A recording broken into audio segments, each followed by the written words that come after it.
Here at the Toastybros, we have been reviewing a lot of gaming monitors, from really budget options that are $100 or less, all the way up to some OLEDs that are getting quite affordable. But when LG reached out to showcase a monitor that, well, is definitely on another tier of monitors that we have taken a look at before, we could not say no. This is the LG GX9, featuring a 5K 2K OLED panel, which is a resolution I never heard of before, but once I dove into this monitor and learned more about it, I most certainly had to get into the office for us to unbox and test, and in Toastybros fashion, not just get my opinion on this monitor, get the opinion of other PC gamers that work here at Toastybros and PC Bros HQ, so you guys at home can decide, is it worth the investment for this monitor? Because it is definitely an investment to pick up a display like this. Budget gamers, you have been warned. This one is definitely not for you. Let's not waste any more time and dive into the unboxing. So as a PC gamer that has recently got into OLED panels, as in I basically just bought an OLED panel for my setup at home, had it for about a year and really enjoyed it, I think the OLED technology really takes PC gaming to the next level. But when I see a monitor like this, that price tag warning comes in at $1,700, but features an ultra-wide 21:9 display with a 5K 2K panel, I was just excited to get my hands on it to see exactly what we had in store here. Now, what is 5K 2K, you might be wondering? Basically what that means is you're taking a 4K panel and turning it into an ultra-wide. Specifically, this monitor's resolution is 5120 by 2160, and you get that at 165 Hertz, which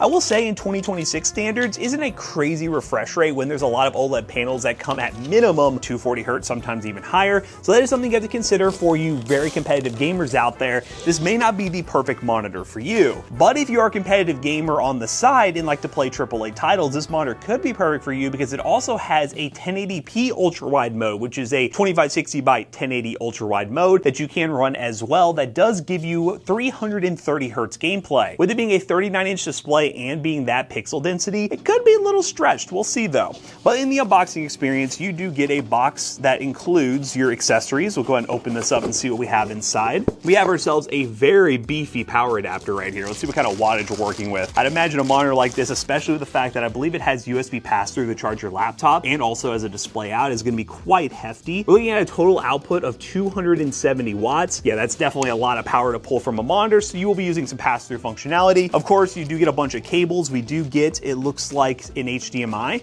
We also get the USB-C to C cable to power a laptop and display out for those that support it, and a DisplayPort cable, along with the power cable that goes to the power brick, and an included user manual. All right, so let's go ahead and put this stuff out of the way here and get out our monitor stand, which, my goodness, this is a beefy monitor stand, but at this price point, I would sure hope this thing would come with a good monitor stand. But if you are getting a monitor like this, I highly suggest investing into some sort of VESA mounting, whether it's a single monitor arm or, well, most likely a single monitor arm because this is an ultra-wide 21:9 display. That'll just make your overall experience much better long term. But if you are somebody who wants to rock a stand or in a scenario where you can only use a stand, I think this one will definitely do the job. And of course, the base is a nice metal base. Let's go ahead and open that up as well. Here she is, very solid metal base that'll keep your monitor nice and sturdy. And lastly, we have the cover for the cable. So got all that out of the way. I'm actually gonna move this off the table because again, we have a big display here that I think is gonna take up a lot of our table. I wanna have plenty of room to be able to unbox it properly. All right, so we're gonna remove this, and inside we have our monitor. I think this is kind of the perfect size where it's a little bit bigger than like your standard like 32-inch or 34-inch 21:9 monitor that is normally like a 3440 by 1440 resolution. Go and rip the bag like so I can install the stand from the inside. But it gives you just a little extra more to where this could be your primary monitor that could replace a secondary display. Okay, so we're gonna go and take our stand, which appears to be fully toolless. Go ahead and slide it in like so. Now we do the truss fall, or the truss lift, to see if this actually is going to hold up just fine. Then make sure there's nothing else in the bottom. It looks like there's not. And here is the monitor in all its glory. I think she's beautiful. I think she looks great. We are gonna lay it down very gently so I can go ahead and put the bottom on. It does come with a nice curvature for those who want to get fully immersed in their monitors. I've never been a huge fan of monitors that are ultra-wide, that are flat panels. Having a curvature is obviously very important for having a good immersive experience. Let's go ahead and lower this down like so. And she's looking really nice so far out of the box. Now, this is my first time actually getting up close with the monitor, and yeah, this is like the perfect perfect size ultra-wide monitor. Now, one thing that some people may complain about, this is an OLED panel, but it is a QD tandem OLED panel, which is a good improvement over non-tandem OLED panels. So you do get sharper text, you get really good contrast, and overall just an improvement on the OLED technology. But it is a matte panel, it is not glossy. So if you're somebody looking for a glossy panel, which I will say, glossy OLEDs, absolutely beautiful. You're not getting that here with this display, but we'll see what it looks like once we boot everything up, because I really think that pixel density will offset some of the concerns I might have for it not being glossy. Now let's go over the ports on this monitor. First, we have two HDMIs in. We also have a display port in. Then we have a USB Type-C for charging and display in for laptops that support it. Two USB 3.0s for pass-through with that USB-C in, auxiliary audio out, and power in. All right, let's get her powered up real quick. We are going to run our DisplayPort cable. This is DisplayPort 2.1 supported out of the box, and it's recommended to run a DisplayPort cable if you are going to get the maximum power out of this thing. Obviously, over HDMI 2.1 as well, you do get support, but just make sure you have a supported device for that. We're gonna go DisplayPort and then grab a really nice high-end PC to power this thing, because you know what? This is a high-resolution display, and if you are spending this much on a display, you obviously are gonna wanna have a good amount of money spent into your PC as well, so you can actually drive a panel like this, and you're gonna need to be okay with upscaling. I imagine no matter what you spend, I mean, you are going to use a 5090 to power this thing, which is obviously the best of the best. But if you have something like a 9070 XT, I would imagine if you're okay with FSR upscaling, you could still power this in most games, and your esports titles will run just fine at the lower resolution. But 5K, 2K, it's not true 5K, but it is a more demanding 4K to run. You're going to have to be okay with some upscaling.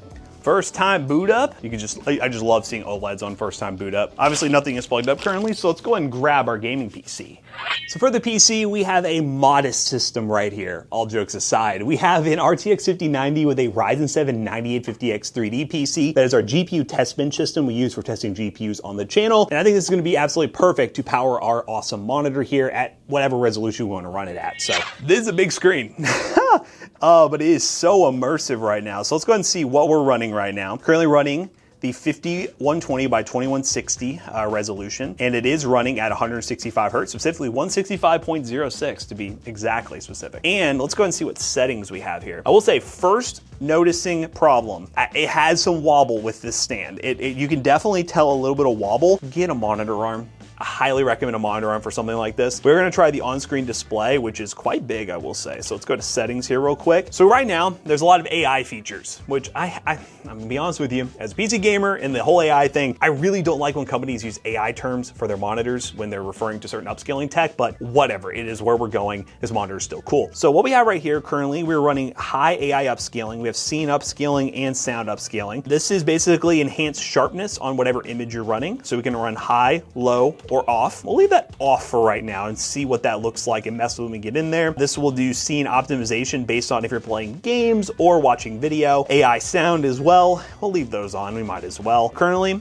we are on a game mode profile, which is called Gamer 1. There's also Gamer 2, which will boost up that brightness. That looks way better. Actually can't adjust the ISO on my camera for that one, but this looks way better. You also get the traditional gaming monitor modes. You got like FPS. Let's see what FPS looks like. You got RTS, you got Vivid. Vivid's very bright. There is a max brightness one as well. I love searing my eyes. The crazy gamer who likes to have the monitor pretty much max brightness at all times. Let me know down below if you're one of them. I'm gonna go Gamer 2 profile because that seems fair. This is also dual mode. So we have under the dual mode settings are all our dual mode functionality options. As I mentioned, there is the full wide mode, which is 21:9, but also lets you run your monitors at 330 hertz. We can go and turn that on real quick. We're running at the 2560 by 1080 resolution, which I should be able to verify now if I go to, let's go here and go to settings. As you guys can see, we are running at the 2560 by 1080 resolution at 330 hertz, nice and smooth, but we're not gonna be running that just yet. We will test that a little bit later though. Go back into settings, go back to game mode, and you do also get other options to run in 16:9. Let's say you want to, let's go and turn that on by the way. I think this will allow you to basically have a 16:9 display, just a standard resolution. If you want to use that, obviously you lose a lot of the monitor here. Let me show you what this looks like when you back out. You lose a lot of the monitor here, but if you are playing some specific games that you want to be able to run at this resolution and aspect ratio, you can do that. You can force it to do that as well, and it'll run at the 330 hertz game mode. We're gonna go ahead and go back and turn it off and go back to the full resolution and full wide, get the full 5K, 2K, and continue on our journey. You do get adaptive sync, which is enabled, G-Sync and FreeSync. You do have black stabilizer to control the black levels. You do get built-in crosshair, FPS counter, and game reset. You also go into picture settings, you get brightness. We're at 100% brightness on game 2, so this is exactly where I want it to be. Brightness level looking pretty good. And I will say, this is at 100% brightness with studio lights shining on it. So realistically, in a dark room, you probably would run 80% brightness. The brightness level is currently on low. You can go high, which does add even more brightness, which looks pretty dang good. This is uniform brightness or high brightness. I'm gonna leave it on low for right now and see what that looks like in gaming. Contrast is all the same here. Sound settings, you do get built-in speakers, which is pretty cool to see. It's always nice to have some sort of speaker on your monitor setup, so built-in speakers are pretty cool. Let's go ahead and go into input here. You can change your input options. You got picture-in-picture mode and OLED care, which is very important. OLED panels burn in, big scary thing. I will say, in today's standards, OLEDs have such good built-in care functionality and auto features that allow you to prevent burn-in. This one right here allows you to have a screensaver when no movement is happening. Very cool to have. And also an image cleaner mode, which you can run every so often to basically ensure that your monitor is not gonna have any burn-in. But if you do have any burn-in, there is a 2-year warranty that does include burn-in protection through LG. So if you do get this monitor, you know comfortably for 2 years you are good to go. But as someone who uses and abuses an OLED at home, even older gen OLED, I think the burn-in thing's a bit overrated. But this is looking pretty dang cool, not gonna lie. We are running again at this native resolution that we wanna run at. I'm gonna go ahead and launch my first game with my first experience on this monitor. I think we're gonna launch PRAGMATA, a game I've been playing at home. It's a little bit easier to run, so this 5090 should have no problem getting a very high refresh rate, well over the 165 hertz when running at this resolution. And then I'll launch an esports title as well, maybe some CS, and see if that looks like at 330 hertz. And then, as I promised, we're gonna get some other PC gamers here at Toastybros HQ to try this monitor out and see what it's all about. Oh boy, ladies and gentlemen. This thing is absolutely gorgeous. We are currently running PRAGMATA at the native resolution of 5120 by 2160. And running these settings, we're running a little bit of a medium-high settings. I will say this is kind of optimized for the settings I would run on my 9070 XT at home. And currently FPS-wise, we're getting about 170 FPS on a 5090 PC. This game is pretty well optimized, but as you can tell, this is a very demanding resolution. This spot normally does push this PC a bit, but goodness gracious, this thing is gorgeous. This is a beautiful panel. We're not running any additional upscaling. You hear the 5090 roaring here, trying to get things running here. Yeah, because now we're getting about 120 FPS. I say this is still a very smooth experience, especially for a single player game, and it looks pretty good. We're not running any sort of upscaling either, I believe. Let me make sure of that. Graphics, no frame gen or upscaling. So we're just running native here. If you run upscaling tech, especially if you have like a, not 5090 or like, we're talking 5070 Ti, 5080 level GPU, I still think you would have a good experience with this monitor, but just know, my lord, this thing is just such a, my mind's blown on this monitor, man. This thing just looks so good. This is definitely the best monitor I have looked at in person. It just looks so crispy. The 5K, 2K resolution is super nice. The OLED panel, the contrast, pretty dang good. I do think it honestly would be a little bit better if it was a glossy panel, but unfortunately it is not. So let's get a little gameplay action here and see how she holds up.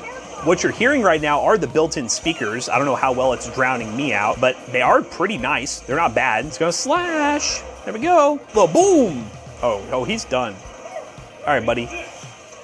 Pew! Now, one thing I couldn't mess with is the AI upscaling options that you see in the menu here, but from my research, the AI upscaling is mainly designed for when you're running at 2560 by 1080. You can run upscaling from that resolution to the native 5K, 2K resolution in theory without having any performance loss on your PC. Basically upscaling within your monitor. I will see how that actually looks in real life when we actually test it here, or even a console. You could run a console setup on this as well. Would be overkill, but you can use a console as well with that upscaling tech. It's cool tech, but not really a main selling point in my opinion of this monitor. Now let's go and switch over to CS, which is a game that's more high refresh rate focused, and see what that looks like running at the 1080p or the ultra wide 1080p mode at 330 hertz. All right guys, well we are testing out the 1080p 330 hertz mode currently, and I will say you see the pixel density difference for sure, but you also see the smoothness, that was a nice shot, not gonna lie, of this 330 hertz display. And I get why there are dual mode monitors like this, because there are gamers that really like playing single player games that are okay, like me,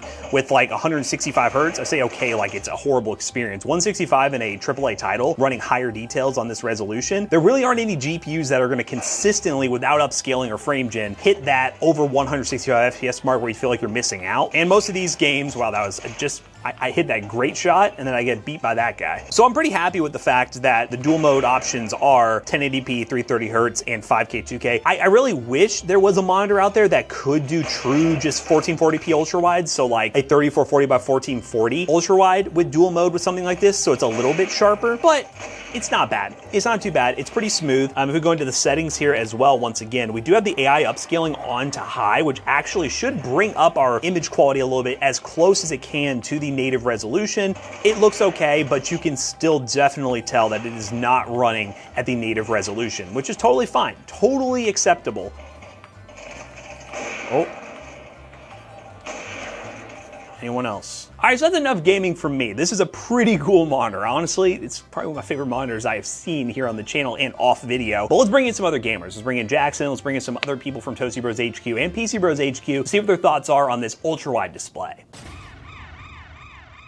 Alright guys, so this is my first time ever using a 5K, 2K monitor, and here we are getting 101 FPS, and this is Forza 6, and it's looking beautiful. I mean, obviously we got shaders on, I can see like my reflections and stuff, and this is a really good game for this because you can see like the side window and everything, and this is shaped like a windshield, it's curved. So if you're into racing games, I do highly recommend curved monitors. And for no particular reason at all, honestly, I wanted to see just how it would perform. When you saw the initial benchmarks, I had a PC with a 5090, but I was curious at this resolution what a 9070 XT could do. That's why there's a 9070 XT in the system right now, because when you think 5K, 2K, pretty demanding resolution, but Forza is a game that honestly is pretty well optimized, and even at this higher resolution, 90 to 100 FPS, even on this display, even though we're below that refresh rate mark, it's still pretty nice. Yeah, it is cool too that like if you want to do dual mode, you can. I will say if I had a monitor this nice, I would have so much trouble ever going back down to 1080p, but you have an option. You know, if you want to play like some CS or some Valorant, you could totally do it, but realistically, if you're buying a monitor this expensive, I'm willing to bet you probably already have really good hardware. You could play Valorant or CS in like the stretched res and probably still get, you know, hey, this game specifically doesn't look much worse. I guess we still are at like ultra settings.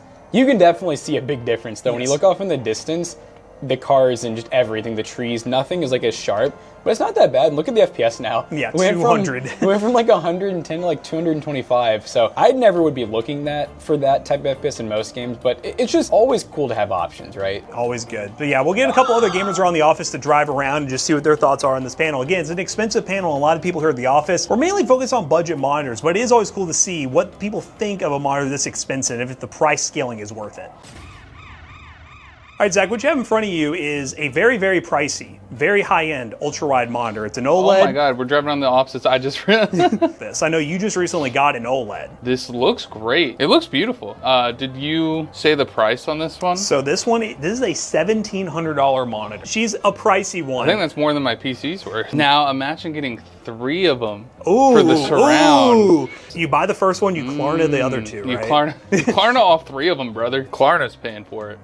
I feel like this game's perfect for it. How do you get in third person so I can see like the right bumper? Whoa. Okay. Yeah, racing games are really good for this. Reds just look so good on an OLED. They pop. It just pops. This is how he gets to work. This is me on the way to work. This is how he gets to work every day. Oh, I'm on the way to work getting my per diem. He's picking up that per diem.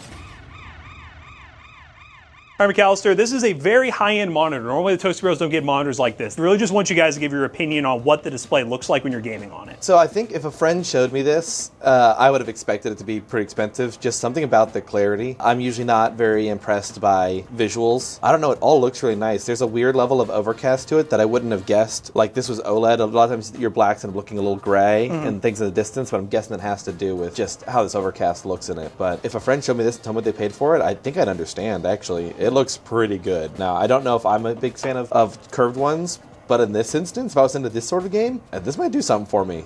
This might do something for him. So right now it's running at 165 and do 330. You're the kind of person who normally doesn't even turn on the high refresh rate half the time. So it's one of those where those specs may not matter too much for you. You're more about the visual. I recently we did a video over at this Hisense TV. I bought it from you all. And so I've been enjoying more looking at and trying to see the value of what I purchased, because I'm not like, I didn't think too hard about it. I just thought it would help me finish the basement out. But then you brought it home and I didn't even know it was 4K until it was down there. But if someone was really hobbyist, enthusiast level of their visuals, I could see 100% why they'd purchase a monitor like this. All right, Zach, what you're in front of right now is a very high-end expensive monitor. 1700? Is it 4K? So it's a 5K 2K, which is a resolution which means it's 4K, but it's stretched into ultra-wide. So it's 5120 by 2160. I think it looks great. So one of my biggest issues with higher resolution monitors is I do a lot of competitive gaming as well as single player gaming. So having something that can, you know, give you that high visual quality, but also be able to switch to higher refresh rates, pretty cool. And one cool context for this is we're actually running this on a 9070 XT right now. Oh. So, and I know that's a GPU you have at home. Yeah. So for comparison purposes, this resolution is obviously harder to run, but you gotta be okay with upscaling. This is running some upscaling right now, but it is still manageable. Can I have it if I do a DIY short? You gotta fight me for it. We can Forza race. All right, we'll Forza race for it. I like that. You get this car, I'll get the Honda Beat. So for $1,700, you're getting a pretty cool dual mode ultra wide that is also 5K, which is our first time looking at a crazy high resolution like this. And we gotta say, everyone really seemed to enjoy it. Obviously, the big thing in the room is the fact that it is $1,700. So at the end of the day, this is going to be for a specific type of person. Do we think it's overpriced? Not really. It's really just, if you're just regularly gaming, you probably wouldn't buy this one. So if you guys want to learn more about this awesome LG Ultra Wide, use the link down below. It's an affiliate link and it will help us out. Let us know what you think of this monitor down below. Would you ever get to the point where you want to buy one of these monitors? We're not sugarcoating it. It's expensive, but if you do want one of these and you already have a maxed out PC, I think it is one of the most immersive gaming experiences you can get in 2026. And guys, we hope you enjoyed today's video. If you did, make sure you check out our other 2 YouTube channels and also our twitch.tv/Toastybros. Do not forget to like, comment, and subscribe. See you guys in the next one. Bye-bye. Now if you go check out PCBros.tech, especially in person, we actually have mini LEDs, OLEDs, and regular monitors for sale. And we have a bunch of other monitor videos coming up on the channel, so there's gonna be way more monitors showing up at PC Bros. So if you're looking for some great deals on monitors, be sure to stop by in person or check out the website for a gaming PC to go with that monitor. Check out, you will save 3% your next purchase. See you guys later, bye-bye.